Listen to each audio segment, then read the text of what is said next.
Good evening. I have a excerpt from a book, a section that I really enjoy from an author named Cole Arthur Riley. And the name of the book is Black Liturgies, Prayers, Poems, and Meditations for Staying Human. And it's really short, so I thought that I could read it. Maybe you'll get as much value from it as I've gotten from it.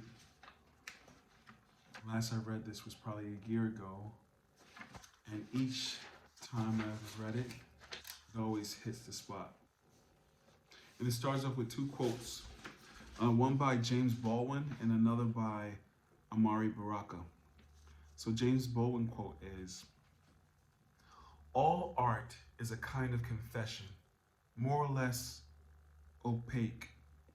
All artists, if they are to survive, are forced at last to tell the whole story, to vomit the anguish up."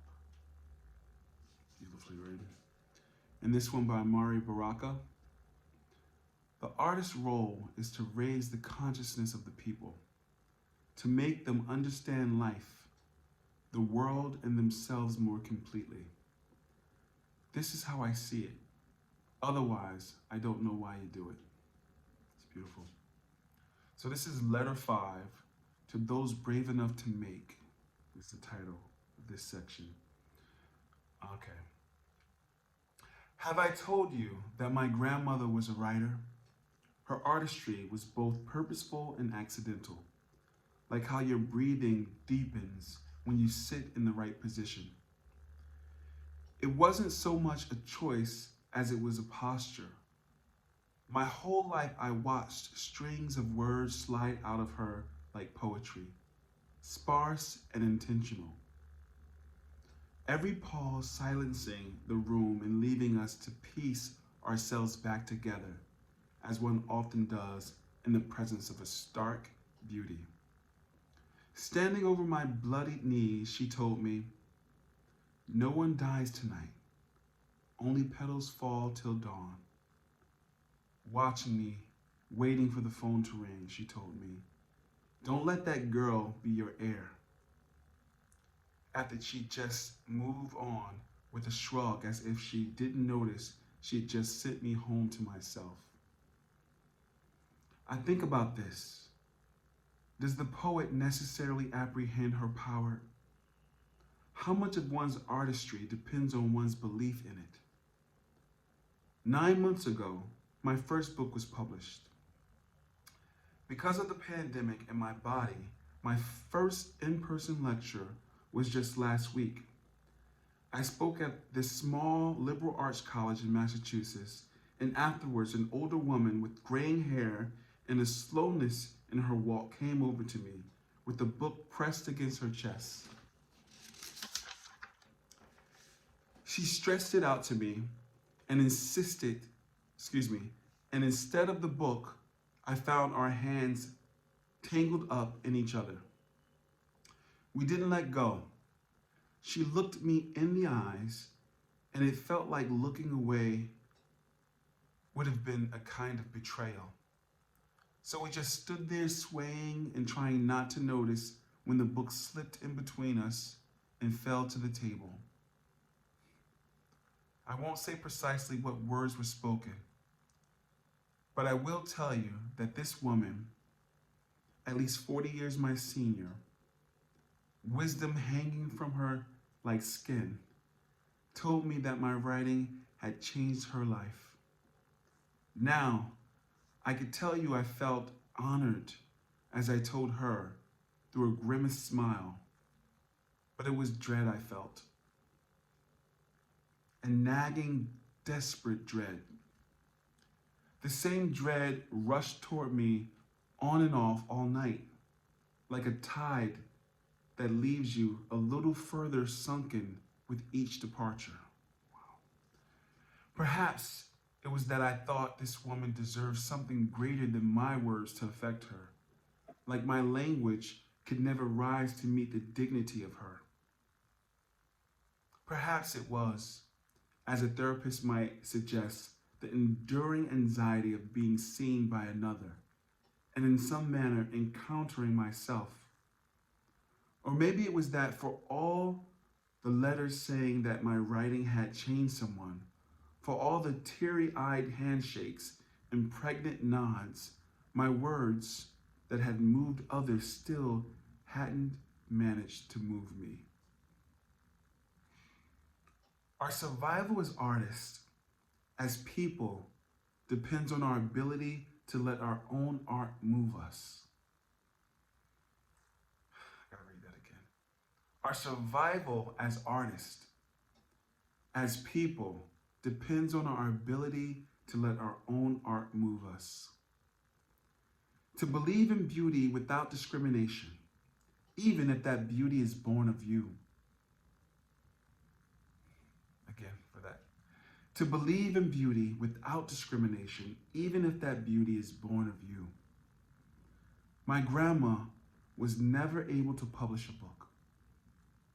She had a lone poem published in an anthology that I sleep next to, like its own altar. She had a lone poem published in an anthology that I sleep next to like its own altar. But because of her particular place in history, the world denied her artistry far more than it affirmed it.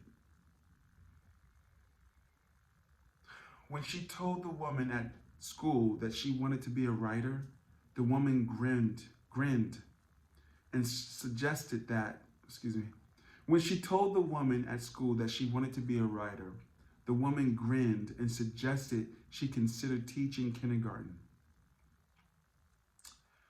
The world of publishing was always opaque to her and entirely disinterested in opening the door. She knew her work mattered to her, but she sparsely believed that her work could ever matter to another.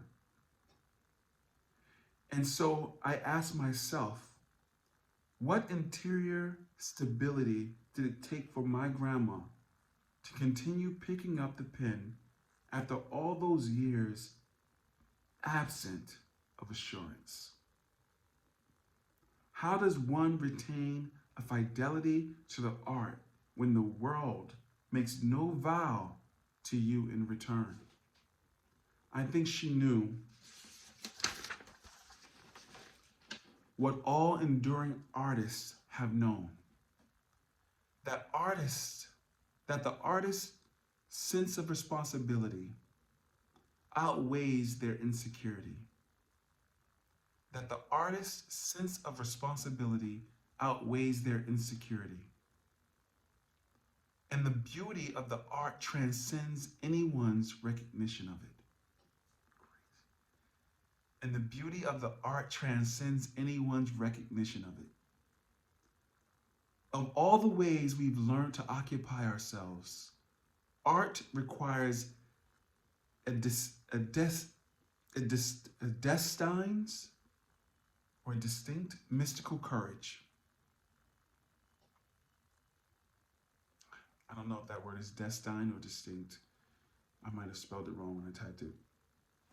But of all the ways we've learned to occupy ourselves, art requires a distinct mystical courage. I'm going to make it distinct. A sacred arrogance that says, not only do I have a right to be here, but I believe my existence will add to the fabric of the universe. I will craft into existence this unbridled power, undeterred by agency, I'm changing right. I will craft into existence this unbridled power, undeterred agency in a world that suppresses ours. My grandma's art survived by her own belief and despite her own disbelief. When I told her that the poem in the anthology changed me, she smirked softly dipped her head, and said, "It changed me first." Whatever the audacity, I'm changing the words again. Whatever audacity my grandma's artistry possessed, I hope someday it is found in me, in you. That you and I would allow the artist in us to come awake. That she would not have to tiptoe nightly through our disbelief.